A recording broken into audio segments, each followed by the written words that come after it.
If last week people were shouting no to the law, this week they're already chanting yes. Protests over the controversial law on anti-corruption bodies are starting in different cities across Ukraine. All this and more right now. Hello, friends. I'm Irina Prokofyeva, and this is TSN. Subscribe to our YouTube channel, watch our broadcasts, and be sure to comment on what you found most interesting. Here are a few topics from today's episode.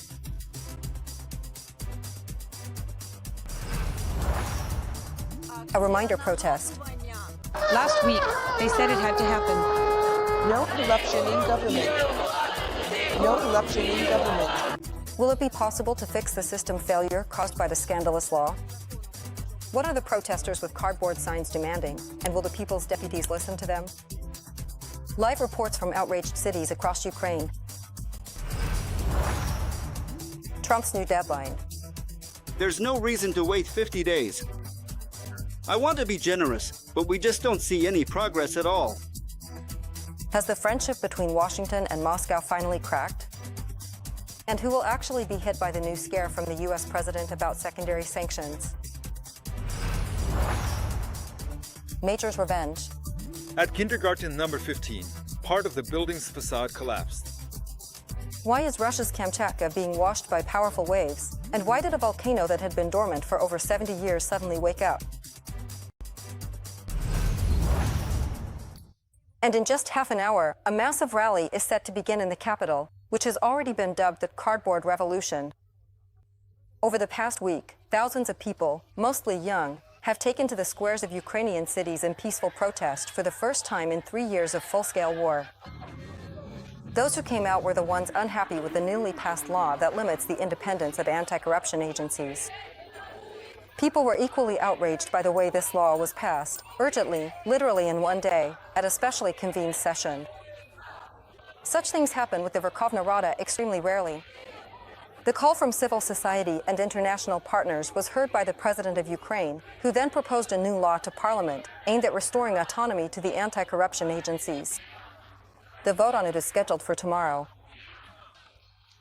The goal is to push the members of parliament toward making the right decision. The street, clearly, is getting ready as well. Organizers have called for a mass rally with placards on the eve of the vote. Did people gather in the capital despite the downpour? Milia Kowalska will tell us more right now. Milia, hi. The rally is scheduled for 8 o'clock, and the location is the same, the square near the Franco Theater. Are people showing up at the appointed time, and has the weather scared anyone off? You know, people aren't really gathering actively, but I was here on the first day of the protest, and even at this time then, the place was packed. Right now there are fewer people. You see, the square isn't full, and we still have half an hour before the event starts. Let's remember that. Basically, here are people, we can see them, who have already arrived, and those who prepared their signs in advance are standing here. A bit further over there, you see, that's a whole creative workshop. People have the opportunity to do it right here. There are complete kits here, markers, cardboard, everything you need to make posters and get ready. And here's a bit of student know-how today. You can see the guy holding signs wrapped in plastic. That's because of today's weather, because of the downpour. All morning today, people were joking that we'd have to laminate the signs. I take it you found a solution. Well, it wasn't us who found the solution, but the kind volunteers here who are also helping out. These people are actually really organized. You just wrap them in plastic, and tell me, will the right and the left embrace in one big... Well, that's... What are you trying to say with that? Actually, those are lines from a song. But what I mean is that in such a crucial time, I believe all Ukrainians need to unite. The right, the left, Russian speakers, Ukrainian speakers, everyone. Because right now, the fate of our one country depends on it. We have only one country. There are many views about it, but if we can't sort things out with this one country, then there won't be any country at all. But as I understand it, you're feeling pretty optimistic today, and your mood is rather hopeful. Of course, why should there be no hope right now? Thank you very much. So, that's the situation here. We're waiting for 8 o'clock, when this event is officially supposed to start. People are gathering, and you can see it. It's noticeable. The crowd is growing. Throughout the broadcast, we'll definitely keep you updated, both myself and my colleagues from other cities. Urka. Thank you.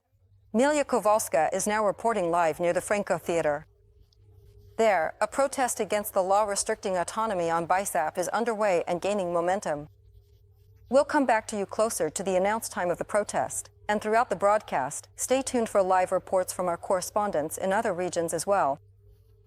There, people are also planning to take to the streets to remind members of parliament just how important it is to pass the law on restoring the independence of anti-corruption agencies.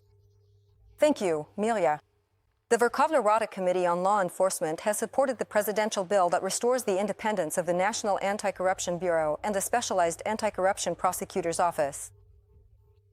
The committee expressed support for adopting Zelensky's bill immediately as a basis and as a whole, bypassing the multiple reading procedure. It also rejected 6 alternative bills submitted by MPs. The Verkhovna Rada will vote on restoring the autonomy of the anti-corruption bodies tomorrow. Whether the authorities restore their independence will largely determine funding from the European Union. Such a warning has come from Brussels through informal channels. In particular, lending from the EBRD and the European Investment Bank could be suspended. Also, on Tuesday, the European Commission officially called on Kyiv to appoint the head of the Bureau of Economic Security as soon as possible. Today, however, the cabinet once again refused to approve Alexander Tsavinsky, who was selected as the head of the BES by the Competition Commission, for this position. Ukraine committed to appointing a new director of the BES by the end of July, according to the Memorandum on Economic and Financial Policy signed with the IMF. However, it is now clear that they will not be able to fulfill this promise in time. A deadly shelling in the Kharkiv region. Russian troops struck Vasishchiv, a village near the regional center. A 63-year-old man died at the scene. 2 wounded men and a woman were hospitalized. All of them suffered blast injuries. Another person received medical assistance at the scene. A civilian enterprise involved in logistics and delivering goods to supermarket chains across Ukraine was damaged. A large-scale fire broke out as a result of the strike. It has already been contained. 2 rescuers were injured while extinguishing the fire. Law enforcement is working to determine the type of weapon used and the circumstances of the shelling. Firefighters are trying to contain the fire first, but given the nature of those structures, they are highly flammable. Plus, inside there are, again, civilian goods. There's food products and other items. That's why the fire is spreading quite rapidly. Drones hit Kharkiv that night. Shevchenkivsky and Slobitsky districts were affected. Preliminarily, 3 people were injured by shrapnel. In Pavlorad, Dnipropetrovsk region, several explosions went off one after another. Fires broke out, and there is 1 injured person. Ukrzaliznytsia reported that the local railway station was damaged by shelling, and the tracks were hit. Several suburban trains were rerouted because of this. The number of dead has also increased in Novoplakenivka, Kharkiv region. There are now 6 victims. The Russians struck with rocket artillery at people who had gathered near a shop. 5 people died at the scene. Another person later died in the hospital. There is 1 dead and 4 wounded in Kostantinivka. That's in Donetsk region. The Russians dropped 3 aerial bombs on the city. The explosions damaged 8 apartment buildings. 3 people were injured in Bylitsk, Melanivka, and Riznukivka. The Russians shelled residential neighborhoods of Kherson with enemy artillery. A woman suffered a blast injury. They attacked Debcheny and Kamyshivka, Kamysheny with drones. An educational institution was destroyed. The Russians launched a missile strike on the territory of one of the Ukrainian military training units. This was reported by our ground forces. It is already known that 3 servicemen have been killed and 18 wounded. All the wounded received prompt and necessary medical assistance, the statement says. A commission has been established and an official investigation launched to clarify all the circumstances. The Air Force had previously reported ballistic missile launches from the Kursk region towards Chernihiv region. This year, the invaders have intensified attacks on the ground forces training centers. There were several such incidents just in June. In particular, on June 22nd, a Russian strike on a training ground killed 3 people and wounded 14 others. Donald Trump was patient for a long time, but Putin misunderstood him. Thus, the U.S. State Department explained the ultimatum issued by their president, who gave Russia 10 days to end the war. If this does not happen by the end of next week, secondary sanctions should be expected, according to the State Department. Who exactly should prepare for the blow, and will Washington confront Beijing? Radio Liberty's correspondent in Brussels, Zoriana Stepanenko, investigated this especially for TSN. What made Donald Trump reconsider his own deadline for Russia? And what should Vladimir Putin prepare for in 10 days? We interviewed several European experts, and they shared their scenarios for what the disappointed U.S. president might do next. There's no reason to wait 50 days. I want to be generous, but we just don't see any progress at all. I'm going to impose secondary sanctions if we don't reach a deal. Trump announced a new deadline for Putin while on a visit to Europe, and it's believed that it was the European leaders who convinced the U.S. president to take a tougher stance on Russia. The EU and the United Kingdom have already imposed their own additional sanctions, including the 18th package. It has significantly increased pressure on Russia's energy sector, fuel industry, shadow fleet, as well as on Russian banks that, until now, had not been subject to sanctions in many respects. There are significant expectations that now the United States will take some action.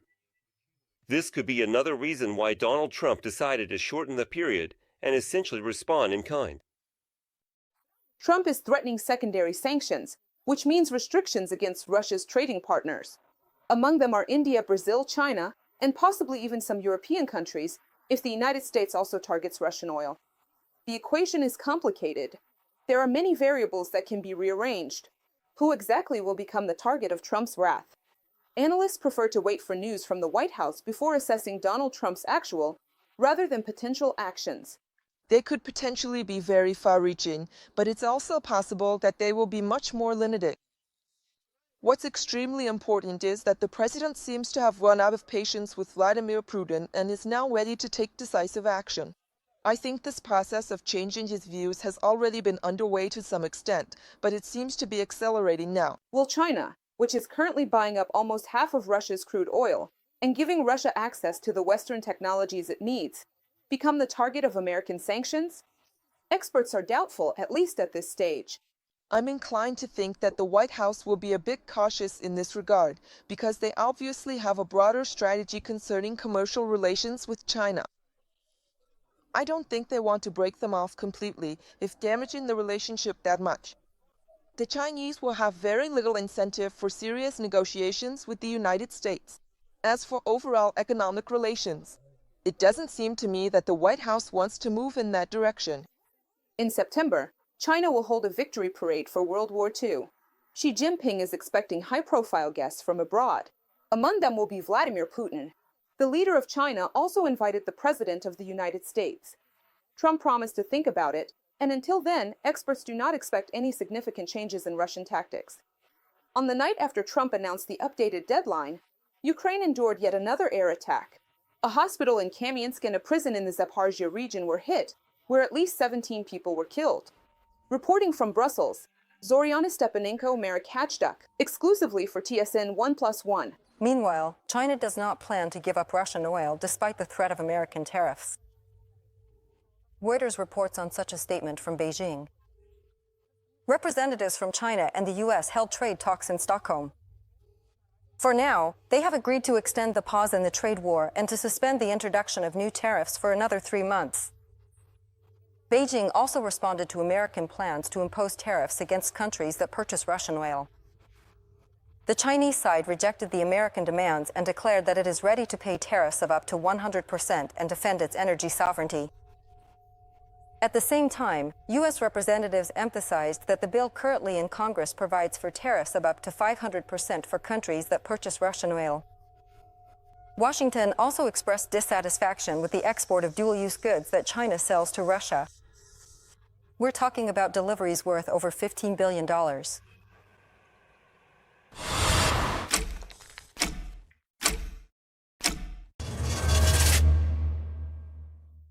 TSM continues, and we return to the protest against the controversial law aimed at restricting the independence of anti-corruption agencies. And right now you can see what's happening in Kiev. The rally is traditionally taking place in the park near the Franco Theater. Despite the rain that's been pouring all day, people came out to the protest with cardboard signs.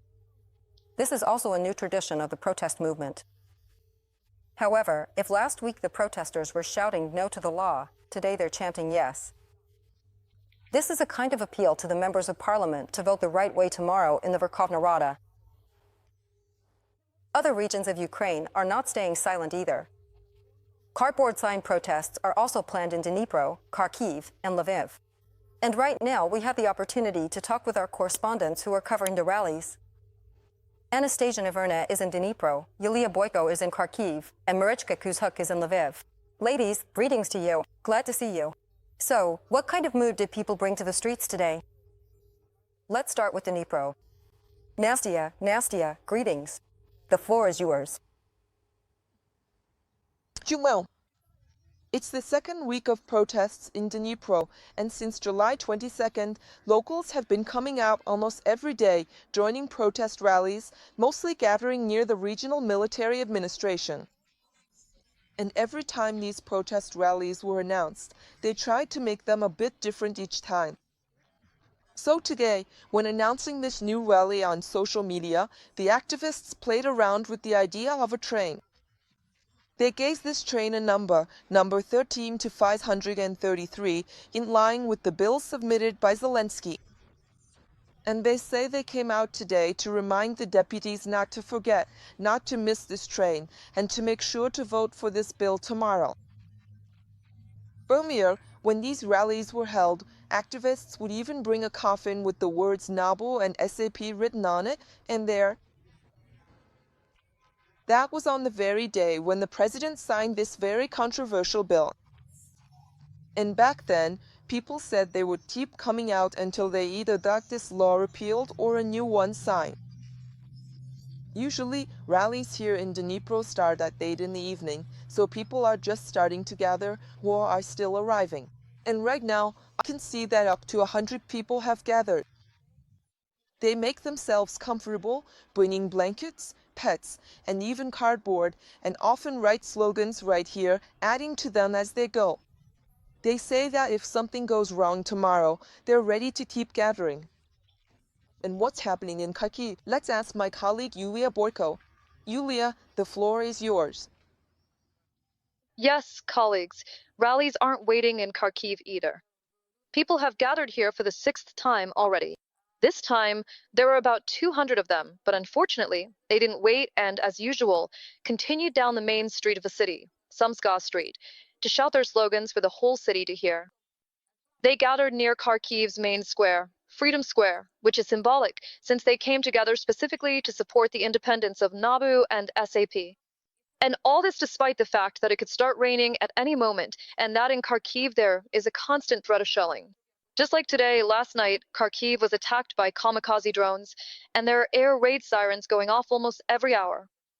People say they came out because they want to remind the Verkhovna Rada that tomorrow's vote will determine not only the fight against corruption in Ukraine, but also the international support for our country. Among the protesters were both young people and adult Kharkiv residents, as well as human rights defenders and activists. They all came with cardboard signs, some with slogans. They were chanting these slogans. Drivers passing by also supported them, honking their car horns from their cars.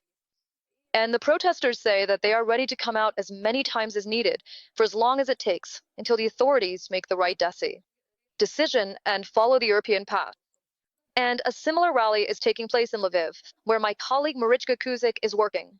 Marichka, please tell us how many people have gathered there and what the atmosphere is like right now.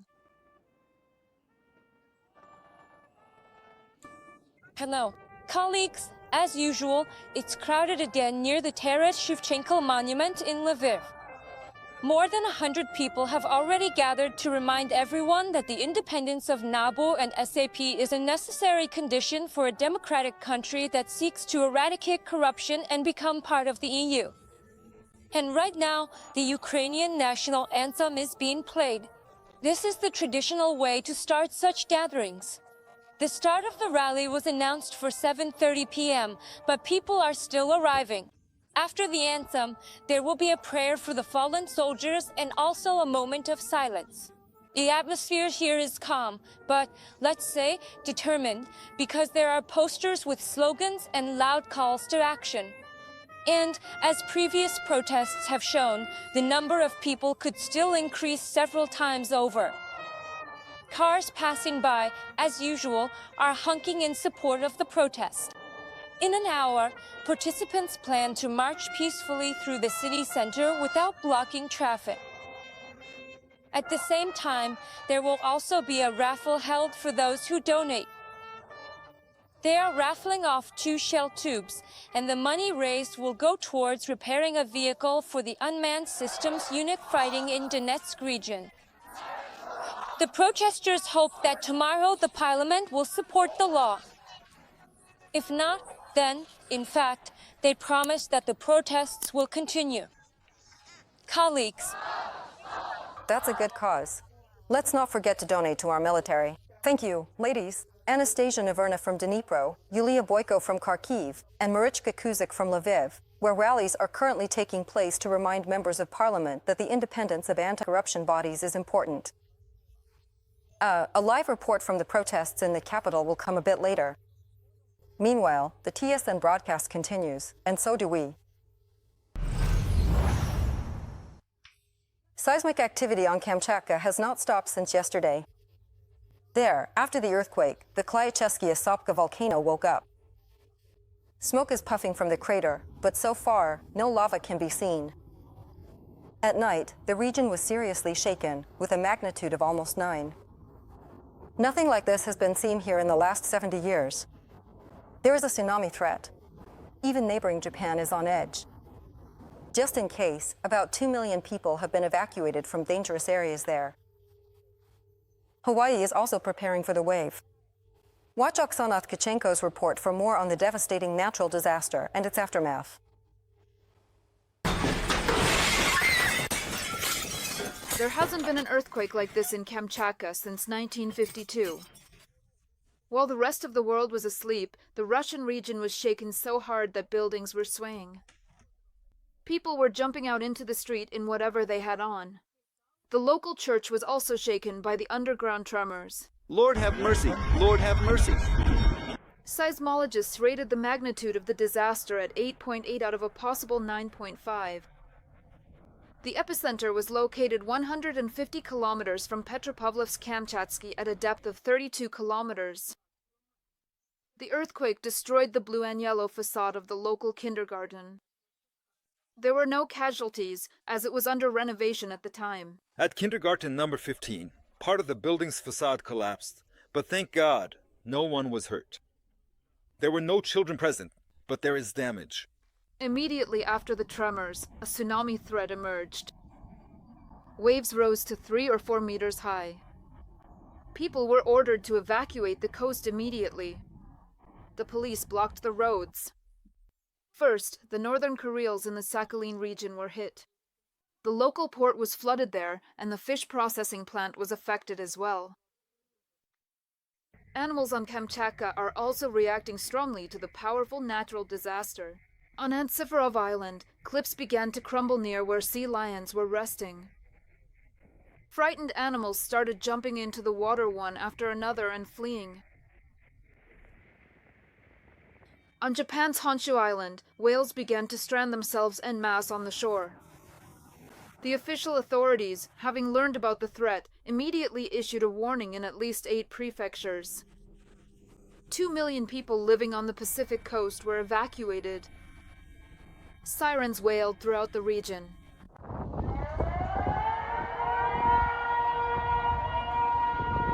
Employees of the infamous Fukushima nuclear power plant also evacuated urgently. The Japanese remember well how, in 2011, under similar circumstances, an accident occurred at the facility after an earthquake and tsunami. Seismology expert Liu Xian, who currently lives in Japan, uses a book and a sponge to explain why such powerful underground tremors occurred. The energy in the sponge builds up so much that it overcomes the friction between the North American and the subducting Pacific plates. It snaps back and causes an earthquake.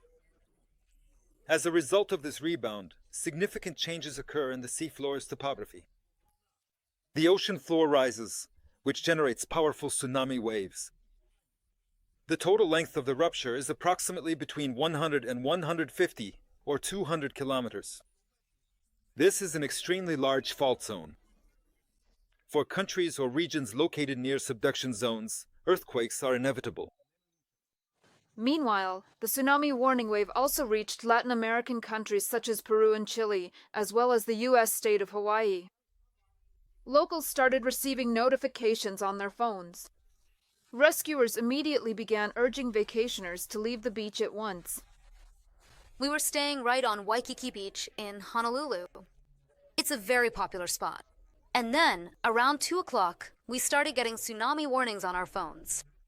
And from that moment, everything changed drastically. We were worried, although honestly, not too much for our own safety. We followed the instructions of the government services. They told us to move away from the shore, to go up to at least the 4th floor of a building. But we lived on the 11th floor, so we felt pretty calm and safe.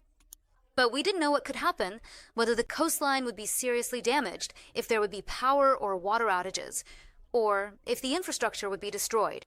All of that worried us. Now we feel a certain sense of relief. We hope that the worst is already behind us. But for a few hours, we were really anxious. Although the tsunami threat is already gradually decreasing and most people are being allowed to return home, seismologists warn that in the near future, underground vibrations may recur in the form of so-called aftershocks with a magnitude of more than 7. Oksana Tkachenko, TSN 1+1. The funeral of a star. In Birmingham, UK, people said their goodbyes to legendary heavy metal musician Ozzy Osbourne. The artist died on July 22nd at the age of 76. He delighted his fans with his concerts right up to the end. Thousands of fans came to pay their last respects. From early morning, the police closed off streets specifically for this ceremony. Fans of the musician brought armfuls of flowers and portraits of their idol. And on the city's advertising screens, they displayed an image of the rocker with the caption, "Ozzy Forever." Birmingham will always love you. They decided to keep the actual burial private, only for the artist's closest people.